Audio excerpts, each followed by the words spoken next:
Geng, korang tahu tak? Dekat Melaka ada satu tempat tau, waterpark. Dia ada 6 kolam kat situ. Boleh mandi pagi sampai petang. Bayar RM10 je. Sekolah.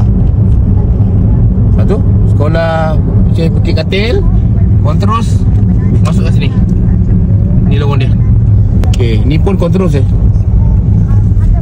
Dia punya tempat memang ke dalam Okay, dah jumpa ladang getah semua ni.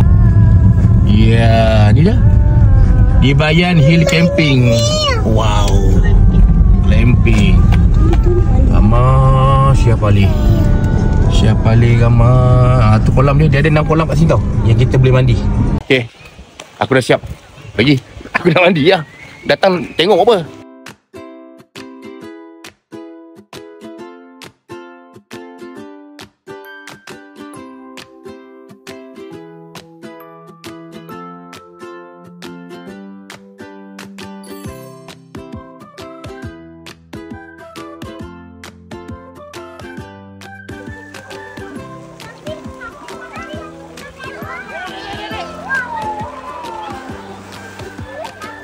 Ni aku dah pesan kat korang. Kalau korang datang sini mandi, banyak tekin dalam air dulu lah.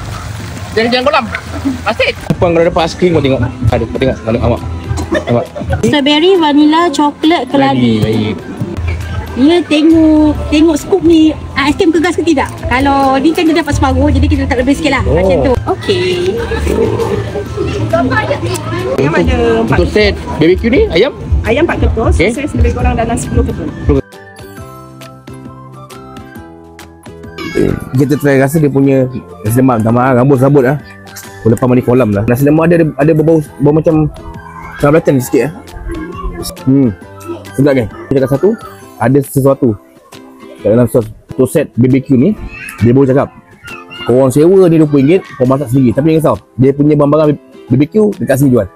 RM60 dapat 3 nasi lemak dengan free air 1 jap. Sini parking diorang semua free. Semua free. Aku tengah jaga parking. Masuk RM10. Geng, parking dia besar. Sampai ke atas tu buat parking dia. Besar gila. So waste ni. Sebab ni dekat Bukit Katil tau. Sebelah sekolah menengah Bukit Katil je.